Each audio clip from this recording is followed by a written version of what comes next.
SSC और railway के बहुत सारे एग्जाम्स होने को हैं और अभी तक आपने परफेक्ट शेड्यूल नहीं बनाया। जब आप सुबह उठते हो और शाम को जब आप सोने जाते हो तो देखो पूरा का पूरा जो डे है ना वो प्रोडक्टिव रहा है या नहीं रहा है। ये शेड्यूल आपको पीक पे ले जाएगा और आप मैक्सिमम प्रोडक्टिविटी निकाल पाओगे ओवर द डे। देखो एसएससी और रेलवे में सिर्फ इंग्लिश सब्जेक्ट का ही डिफरेंस है, तो मैं दोनों एग्जाम को कंसीडर करके चलूंगा। यहाँ पे हर एक पॉइंट को कवर करने वाला हूँ, किस सब्जेक्ट के लिए कौन सी बुक पढ़नी है, आपको मैथ्स, रीजनिंग, जीके और साथ ही साथ इंग्लिश को किस टाइम पे पढ़ना है, आपको मॉक्स वगैरह कब लगाने हैं, सेक्शनल मॉक्स कब लगाने हैं, दिन की शुरुआत जब आप करते हो तो उस टाइम पे किस सब्जेक्ट से स्टार्ट करना है, सो दैट कि आपका जो डे है ना वो बोरिंग ना हो और एंड ऑफ द डे आप देखोगे कि पूरा का पूरा जो डे है ना वो प्रोडक्टिव रहा। मेरे प्रिपरेशन जर्नी में बहुत सारा टाइम वेस्ट हुआ था, बहुत सारा अचीवमेंट भी हुआ था, तो उसमें से जो अचीवमेंट वाला पार्ट है उसको एक्सट्रैक्ट करके मैं इस वीडियो में डालूंगा, सो दैट कि आपके पास जो भी 6 से 8 महीना है उसमें आपका जो प्रीसियस टाइम है वो वेस्ट ना हो। हम यहाँ पे पूरे दिन को 3 पार्ट में डिवाइड करेंगे, मॉर्निंग से लेके आपके आफ्टरनून तक, आफ्टरनून से इवनिंग तक और इवनिंग से आपके नाइट तक। इन तीनों पार्ट में अलग अलग टाइम पे अलग अलग चीजें आपको पढ़नी होगी। मॉर्निंग में 5 से 6 बजे के बीच उठने की कोशिश करो, सो दैट कि आपको पूरा जो डे है ना उसमें ज़्यादा से ज़्यादा घंटे आप निकाल पाओ पढ़ाई करने के लिए। देखो स्टार्टिंग में बहुत ज़्यादा दिक्कत होती है मॉर्निंग में उठने में, लेकिन आप मॉर्निंग में उठ के थोड़ा वॉकिंग कर लो, मुंह वगैरह धो लो और कुछ ऐसी एक्टिविटी कर लो जो कि थोड़ी सी इंटरेस्टिंग रहे। इससे क्या होगा कि बॉडी थोड़ा एक्टिव हो जाएगा पूरे दिन की पढ़ाई के लिए। देखो हमारा जो माइंड और मेमोरी है ना ये मॉर्निंग में फुल एफिशिएंसी के साथ वर्क करता है और हमें इसे यूज़ करना है। इसलिए सुबह में हमें कोई भी वीडियोस किसी टीचर की नहीं देखनी है, ना ही करंट अफेयर की वीडियो देखनी है। हमें जीके जीएस वाला पार्ट करना है सुबह में, सो दैट की चीज़ें हम अच्छे से स्टोर कर पाएं।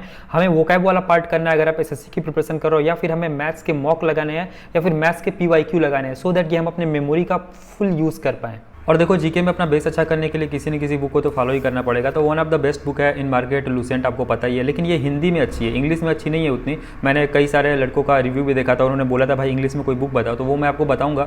और देखो अगर आपने अब बिल्कुल स्टार्ट किया और आपको ये बुक भी समझ में नहीं आती है, हालांकि यहाँ से बहुत क्वेश्चन फंसते हैं, मैंने अपने जीके वाली वीडियो में बता रखा है कि यहाँ से कैसे क्वेश्चन फंसते हैं और सारे प्रूफ भी मैंने दिखा रखा है। और देखो इसको पढ़ने का जो अच्छा तरीका है ना वो है कि आपको जो भी इंटरेस्टिंग लगता है टॉपिक, जैसे आपको इतिहास इंटरेस्टिंग लगता है, भूगोल इंटरेस्टिंग लगता है, या फिर भारतीय संविधान इंटरेस्टिंग लगता है, तो इससे आप कवर कर सकते हो। आप पेंसिल लेके उस चीज़ को पढ़ो, जरूरी नहीं है कि आप शुरू से पढ़ो, आप थोड़ा ही थोड़ा पढ़ो। स्टार्टिंग में आप 1 पेज पढ़ो, फिर 2 पेज पढ़ो, अगले दिन फिर 2 पेज पढ़ो, ऐसे मतलब थोड़ा थोड़ा इसको इंक्रीज करो। यहाँ से बहुत सारे क्वेश्चन फंसते हैं। देखो यार अगर मान लो एसएससी या फिर रेलवे में 40 क्वेश्चन है, जस्ट मैं एज्यूम कर रहा हूँ, तो एटलीस्ट 15 to 20 क्वेश्चन तो फंसेंगे ना। तो पहले इन क्वेश्चंस को तैयार करना है, उसके बाद आपको प्रीवियस ईयर के क्वेश्चंस लगाने हैं, तो आपके अच्छे नंबर आ जाएंगे, लगभग 30 से 35 नंबर 37 नंबर तक आ सकते हैं करंट अफेयर को इंक्लूड करते हुए, ठीक है। लेकिन ये हिंदी मीडियम वालों के लिए काफ़ी अच्छी बुक है। तो इंग्लिश मीडियम वाले स्टूडेंट काफ़ी दिन से बोल रहे थे भैया कोई अच्छी बुक्स जो है वो बताओ, तो मैंने देखो यार ये बुक मंगाया और इसको मैंने 2-3 दिन पढ़ाई किया था, ठीक है। और ये ओसवाल बुक्स करके है, और ये आपको लिंक भी मैं दे दूंगा इसका, आप बाई कर सकते हो मेरे कमेंट सेक्शन में, साथ ही साथ टेलीग्राम पे भी मैंने अपडेट कर रखा है।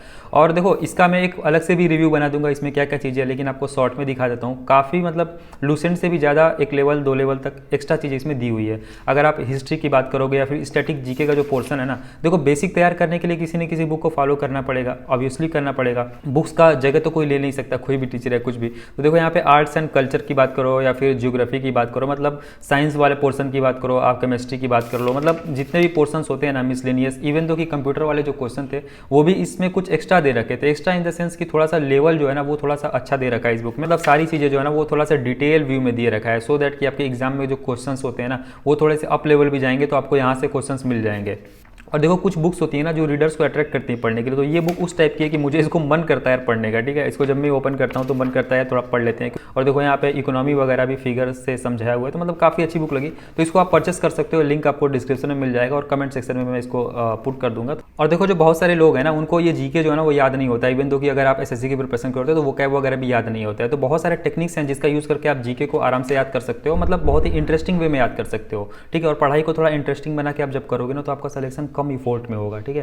तो पहला जो तरीका है वो है एक्टिव रिकॉल का, और एक्टिव रिकॉल का मतलब होता है कि आप जो भी पढ़ रहे हो, जैसे आपने गांधी जी के बारे में पढ़ा, यहाँ पे आपने डांडी मार्च पढ़ा, सत्याग्रह पढ़ा, तो इन जो चीज़ों को पढ़ रहे हो ना तो उसको आप रिलेट करो गांधी जी से कि गांधी जी अच्छा इस टाइम पे आए हुए थे, इसके बाद तो ये हुआ था। और बुक को जब आप पढ़ते हो तो इतना पढ़ने के बाद बुक को साइड कर दो, उसके बाद आप इमेजिनेशन करो, इमेजिन करो कि अच्छा ये चीज़ें इस टाइम पे हुई होंगी और ऐसा हुआ होगा। तो ये एक अच्छा तरीका है आपको चीज़ों को याद करने का। और देखो ये स्टार्टिंग में आपको लगेगा कि यार ये तो काफ़ी लंबा प्रोसेस हो जाएगा, ऐसा बिल्कुल नहीं है। आप जैसे जैसे जैसे चीज़ें करोगे, जैसे जैसे आप पढ़ोगे, बुक्स को पढ़ोगे और डेली बेसिस पे ये चीज़ करोगे, तो आपका जो ऑब्जर्वेशन है ना, आपका जो इमेजिनेशन पावर है, वो खुद ही इसको एडॉप्ट कर लेगा और आप देखोगे कितनी चीज़ें आराम से याद हो रही हैं। देखो मुझे भी वो कैब याद नहीं होता था, और वो कैब मैंने इसी तरीके से याद किया, चीज़ों को इमेजिन करके। वर्ल्ड को किसी न किसी फ्रेंड से मैं रिलेट कर देता था कि यार वो फ्रेंड इस तरीके का है, या फिर उस फ्रेंड के पास पैसा है तो उसको ये बोलेंगे, वो ज़्यादा खर्च करता है तो एक्स्ट्रा वेजन बोलते हैं। मतलब ऐसे तरीके से चीज़ों से ना आप चीज़ों को इमेजिन करके याद करो, तो इसको कहते हैं एक्टिव रिकॉल, और इस तरीके से आपको थोड़ा सा चीज़ों को याद करना है। एक और तरीका है स्पेस रिपीटिशन का। इसमें ये करना होता है आपको कि जैसे आपने कोई भी चीज़ें पढ़ी, जैसे आपने यहाँ पे मान लो कि वर्ल्ड जियोग्राफी पढ़ी, कोई टॉपिक पढ़ा, तो इसको अभी आपने पढ़ा, फिर क्या होता है ना कि लोग सोचते हैं अभी मुझे याद हो जाए, लेकिन ऐसा नहीं होगा कि आप पहली बार पढ़ोगे तो आपको याद हो जाएगा। वे दो कि आप टीचर से भी देखोगे तो वो भूल जाता है, 2-3 दिन बाद टीचर से तो और भी जल्दी भूल जाता है, ठीक है। तो अगर आप कोई भी चीज़ पढ़ते हो, इन्वायरमेंट वगैरह, तो इसको आप पढ़ो और फिर दोपहर में भी एक बार उसको देख लो, थोड़ा ही पढ़ो, लेकिन इतना आपने पढ़ा, अभी सुबह में पढ़ लिया 10 मिनट, फिर उसको दोपहर में 10 मिनट पढ़ लो, फिर शाम को 10 मिनट पढ़ लो। तो जब उसको मतलब रिपीट करके पढ़ोगे ना, स्पेस दे दे के, तो चीज़ें आपके स्किल में थोड़ी सी आ जाती हैं। जैसे कि टाइपिंग के वीडियो मैंने बताई थी कि आपको टाइपिंग जो होता है वो आधे घंटे का नहीं देना होता है, 10 मिनट का दो, गैप करो आधे घंटे का, फिर 10 मिनट का दो।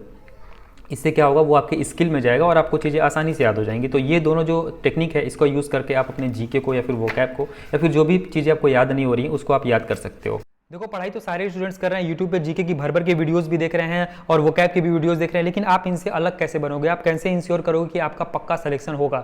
देखो जो टीचर है ना, वो भी कहीं ना कहीं से तो कंटेंट लेके ही आता है, किसी न किसी बुक से ही लेके आता है, तो आप बुक से ही क्यों ना पढ़ो। तो जो बुक मैंने आपको जीके की बताई, वहां से पहले आप पढ़ो, उस सेक्शन को पढ़ो, उस टॉपिक को पढ़ो, जो टॉपिक भी आपको पढ़ना है, उस टॉपिक को पढ़ने के बाद सुबह ही, जैसे मैंने आपको बताया सेक्शनल मॉक देने हैं, तो आपको सेक्शनल मॉक टेक्स्ट बुक पे जाके देना है। जैसे कि यहाँ पे मैंने ओपन कर रखा है, टेस्ट सीरीज में जाओगे तो यहाँ पे आपको बहुत सारे ऑप्शंस मिल जाएंगे। जैसे अगर आप एसएससी की प्रिपरेशन कर रहे हो तो एसएससी वाला पार्ट, और रेलवे की प्रिपरेशन कर रहे हो तो रेलवे वाला पार्ट। तो वैसे मैं रिकमेंड करूंगा यार आप एसएससी रेलवे दोनों के दे सकते हो, क्योंकि जी के दोनों का सेम टू सेम होता है। मान लो मैंने यहाँ पे रेलवे पे क्लिक किया तो यहाँ पे जनरल नॉलेज, जनरल साइंस और मतलब जितने भी ऑप्शंस आपको दिख रहे होंगे, बहुत सारे ऑप्शंस आपको मिल जाएंगे सेक्शनल मार्क्स देने के लिए।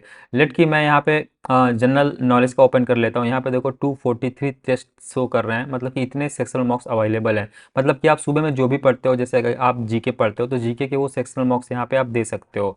और ऐसे ही ओपन करोगे तो यहाँ पे आप देखो करंट अफेयर्स भी दे रखे हैं, स्टैटिक जीके भी दे रखे हैं, लूसेंट स्टैटिक भी दे रखा है, लूसेंट जीके चैप्टर टेस्ट भी दे रखा है, और एनसीईआरटी जनरल साइंस भी दे रखा है, लूसेंट जनरल साइंस भी दे रखा है। तो अगर आप इंग्लिश मीडियम से पढ़ते हो, और सेक्शनल टेस्ट भी अलग से दे रखा है, तो अगर आप लूसेंट पढ़ते हो तो लूसेंट वाले दे लो। लेकिन वो जो बुक आपको मैंने बताया है इंग्लिश मीडियम वाली, वो भी सेम टू सेम लूसेंट से एक लेवल अप ही है, तो उसको भी पढ़ोगे तो वो सारे मॉक्स भी आप यहाँ पे दे सकते हो, ठीक है, डेली बेसिस पे। इससे क्या हो गया, आप जो भी पढ़ते हो वो रिवाइज हो जाएगा, साथ ही साथ रिवाइज हो जाएगा, और आप यहाँ पे एक तरीके से मॉक भी दे लोगे और टाइम बाउंड भी चीज़ें हो जाएंगी। लेकिन अगर आप वोकैब भी करते हो तो वोकैब वाला पार्ट भी आप एसएससी वाले जो सेक्शनल टेस्ट है वहाँ पे जाके दे सकते हो। जैसे यहाँ पे एसएससी है, यहाँ पे आपको वोकैब का भी पार्ट मिल जाएगा, सिलेक्शन फेज का एग्जाम का, एस जनरल और जनरल नॉलेज का भी मिल जाएगा। जैसे सुबह में आप जनरल नॉलेज और वोकैब करते हो तो उसके बाद आप यहाँ पे एक सेक्शनल मॉक दे लो, शाम में आप मैथमेटिक्स या फिर रीजनिंग पढ़ते हो तो उसका एक सेक्शनल मॉक दे लो।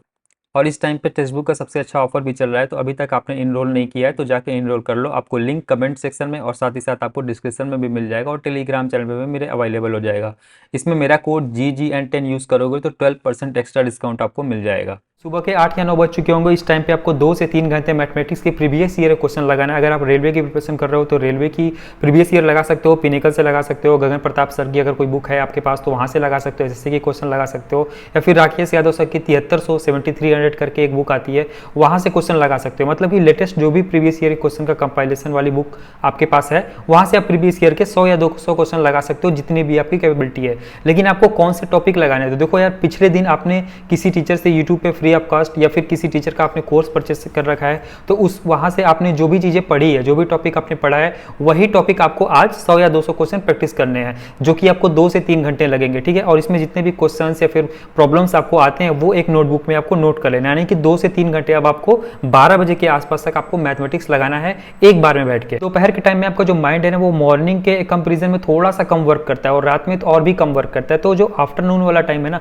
इस टाइम पे आपने सुबह में जो भी जीके जीएस पढ़ रखा होगा, उसमें जो भी क्वेश्चन आपको फंसा रहा होगा, जैसे आपने जो सेक्शनल मॉक मैंने आपको बताया वहां से आपने दिया होगा, तो उसमें बहुत सारे आपने गलतियां की होंगी, उनको लो आप। साथ ही साथ आपने वोकैब पढ़ा होगा, अगर आप एसएससी की प्रिपरेशन कर रहे हो तो जो वोकैब्स आपको याद नहीं हुए होंगे उनको लो आप। और साथ ही साथ अगर आपने मैथमेटिक्स, जो मैंने आपको बताया 2 से 3 घंटे आपने प्रैक्टिस किए हैं, उसमें बहुत सारे ऐसे क्वेश्चन होंगे जो कि आपसे फंसे होंगे, आप नहीं कर पाए होंगे, या फिर बहुत सारे ऐसे फार्मूला होंगे जिसको आपने नोट किया होगा और वो आपको याद नहीं होगा। तो ये जो 3 चीज़ें हैं ना, इन तीनों चीज़ों को कंपाइल करो और इन तीनों चीज़ों को आपको सॉल्व करना है। वो मॉक, वो जीके के क्वेश्चन और वो मैथमेटिक्स के जो क्वेश्चन आपको नहीं आए होंगे या फिर जो फार्मूला आपको याद नहीं होंगे, इन चीज़ों को आपको सामने करना है। साथ ही साथ अगर आप एसएससी वगैरह की प्रिपरेशन कर रहे हो तो इस टाइम पे आपने कोई इंग्लिश का टीचर का कोर्स परचेस कर रखा हो या फिर फ्री ऑफ कॉस्ट किसी टीचर से यूट्यूब पे पढ़ रहे होगे तो उनकी क्लासेस कर लो 1 से 1.5 घंटे की, और साथ ही साथ उनका नोट्स बना लो। तो शाम में आपको ये दोनों चीज़ें करनी है, इंग्लिश की आपको वीडियो देखनी है, नोट्स बनाना है, और साथ ही साथ सुबह में जितनी भी प्रॉब्लम्स आई होंगी उसको सॉल्व करना है, क्योंकि ये थोड़ा सा माइंड पे कम प्रेशर डालते हैं।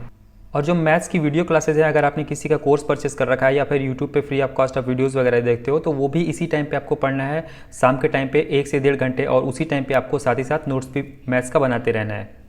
ये सारी चीज़ें पढ़ने के बाद आपको 5 या 6 बज रहे होंगे, और इस टाइम पे आप फ्रेंड्स के साथ थोड़ी मस्ती कर सकते हो, बाहर जाके आप थोड़ा घूम फिर सकते हो और माइंड को थोड़ा रिलैक्स कर सकते हो। अगर आप रूम वगैरह लेके रहते हो तो फिर बाहर जाके आप अपना शॉपिंग वगैरह भी चीज़ें कर सकते हो।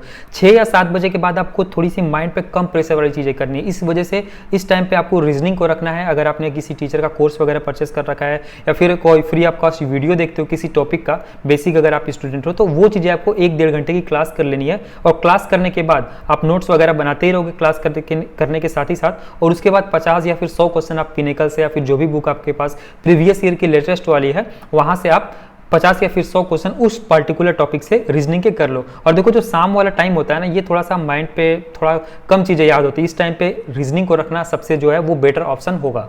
रीजनिंग पढ़ने के बाद अगर अभी भी आपको लगता है कि आपके अंदर कैपेसिटी बची है और आप थोड़ा बहुत और पढ़ सकते हो, आधे घंटे या फिर 45 मिनट, तो सुबह से लेकर शाम तक जितनी भी चीज़ें आपने पढ़ी हैं, जैसे जीके के वो क्वेश्चन जो आपको मॉक में फंसे थे, मैथमेटिक्स के वो क्वेश्चन जैसे कि फार्मूले वगैरह आपको याद नहीं थे, या फिर वोकैब कुछ ऐसे जो कि आपको ज़्यादा प्रॉब्लम दे रहे थे, और या फिर रीजनिंग के कुछ क्वेश्चन, तो इनको आप रिवाइज कर सकते हो। रिवीजन करना देखो सबसे ज्यादा टफ लगता है मुझे, क्योंकि पढ़ना तो आसान लगता है लेकिन उसी चीज को दोबारा पढ़ना, रिवाइज करना सबसे ज्यादा मुझे तो टफ लगता है पर्सनली। तो आप रिवीजन इस टाइम पे कर सकते हो। रिवीजन करना वाकई में बहुत ज्यादा इफेक्टिव होता है। मैं आपको बोलता हूं, आप कहीं दीवार पे ना एक पोस्टर लगा लो जिस पे लिख लो रिवीजन, और आपको डेली बेसिस पे आप रिवीजन करोगे ना, तो आप देखोगे कि आप अगर कम भी पढ़ोगे और उसको रिवाइज करोगे तो आपको बहुत अच्छा रिजल्ट मिलेगा। ये चीज आप ध्यान देना, ठीक है। लेकिन अगर आप शाम को थक जाते हो, रीजनिंग पढ़ने के बाद नहीं चीजें कर पाते हो, तो कोई बात नहीं, आप अगले दिन सुबह में उठ के थोड़ा बहुत रिवाइज कर सकते हो आज वाली चीज़ें, और उसके बाद फिर आधे 1 घंटे आप टाइम दो, खुद को टाइम दो, और थोड़ी सी एकांत वाली जगह जाओ, जैसे छत पे आप जाके थोड़ा टहल सकते हो, अकेले में टहलो, और पूरे दिन को एनालिसिस करो कि मैंने क्या क्या चीज़ें किया,